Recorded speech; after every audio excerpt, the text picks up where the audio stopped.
Hoziki mirolsingni yam pamjaba ama harigadi asmigidi phone asuk piba firol car natraga bike leikre asigumba tongjaba yam leitaba posaksinga asida hidanaba asi yam paktaknana chatnarakli asumna sum chatnakrabadi culture oirakloi haningai leite masi afaba khudam amadi natte adubu chawkhalakpada masisu tinkhre aduna semdoknabu honabda yam luna thoklani hojik global net worth ase $431 trillion oiri aduga masi asum hengat paleptri mioi vahaiba jiba sinabu leiriba makhaidi atang posak kya puthorakini amadi tangleba posak sing asiso adumuk leina khini mioi vai khoisi atang posak sing sabda dukimatik haisingba khuloi bahaibu oi aduna bu piklaba khudang garhi amada crore lising kya piba sabu ngamlibani masi kanana sabno natraga oihanmano aidi khangde khangbasingna comment ta thambiramo aduna ngasigi video asida mioibana sakiba khwai tangba posak taruki matangda aikoi punna khangminasi. Number 1.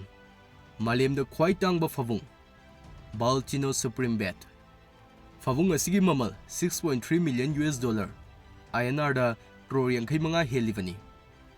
Nahaki fazaraba yum ama leire, gari leire, amadi atay atopa darkar oiba posak kharasu nahakna collection tawre na khalasi.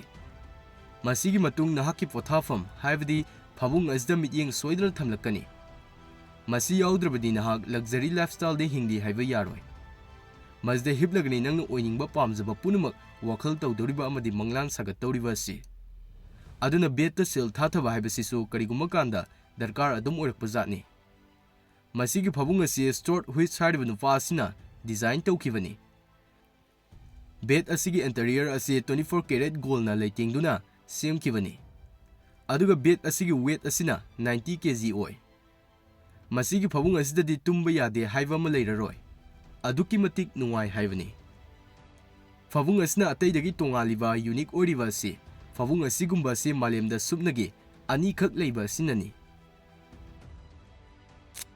Number 2 da malemda khwai tangba smartphone Falcon Supernova iPhone 6 Pink Diamond. Phone asigi mamal ase $48.5 million ni. Millionaire amadi billionaire kharadi yam chamba punsi mahingde hingba pamjaba adumak lei. Gari dagi horaga selakpa firol singna makoi sing ase yam chamna hingba pamjaba mioi singni haibasi adumak takli. Adubu makoina seliba siso tangba mandabai wani thizilurubadi sathina mamal wangba firol sing oiramdoribani. Masina amoraga makoi sing asibu soft tawdaba mioi singni haina launai adubu amaromdana khudoptagi horaga phone da sel yamna thathaba mioi singsu leitaba natti aigi income ga chanana expense tawbada karisu akaiba leite karibasi masagi income di leitana mamampa dagi girigiri taktuna masana painaba phone fawba lehaliba mioi sing adubani hojikani masi common oire masigi Falcon Supernova iPhone 6 Pink Diamond asina Hoji fawugidi malemda khwai tangba phone adu oiri mamal tangzarabaso ichamchamba iPhone 6 aduge function ga manaribani semdoklaba phone ase 24 karat gold na leitingduna semmani aduga phone asigi maningi center maktada yam chawba pink machuge diamond namaso hapli maisnani normal iPhone 6 aduga yamna mamal khetnariba ase. Number 3 da malengi khwai tangba khudang garhi Graff Diamonds Hallucination. Khudang garhi asigi mamal $56 million ni. Nang aidagi horaga ayama mioi singna toina sinnaba harigadi khudang garhi asi haibi. Khudang garhi asi sibana attraction ohenbata natana formality oi taklibani. Malingi khwai tangbu khudang garhi asi tongan machugi diamonds 110 carats haptuna semkhibani. Aduga garhi asigi bracelet aside platinum na semmani. Masi orgaso garhi asida muneng lavadi diamond amadi platinum ani asi khandokpa ngamloi maramdi diamond aduki matik mali haibani garhi asida pungyeng masni khwai luba moiribasi. Number 4 da malemda khwai tangba diamond the CULLINAN. Nahaki fazraba yum ama leiraba adu orgadi wall da thenaba tangba painting dagi horaga atopa decorative kya da sel soidana thathaningani aina haijriba sing asi paisa hendokna paireba mioi sing adudani masina taba atopa mamal sathina wangba posak ama leige harigadi masigi CULLINAN hariba diamond asi leibi ai Diamond asi yamna unique oi, haibadi atopa diamond singa yamna khenai. Khenaribasigi maram ama harigadi, diamond asi malemda khwai tangba ani suba diamond ama oiri. Ahanbada leiba diamond adu khanglagadi comment thambiramu. Diamond asigi weight asi 21.9 ounce natraga 3106 carats asumna oi. Diamond asigi collection asi CULLINAN 1 2 asumna 9 fawba khaidoi. Aduga diamond asi adumna leige harigaso hekta leiba fangloi. Masnani diamond asibu hena unique oihaliba asi. Diamond asigi mamal asi $2 billion ni. Number 5 ta malemgi khwai tangba private residence the ANTILLIA. Paisabu paribadi ahanbada ikoina mityeng thamdoriba asi yum haiba asidani.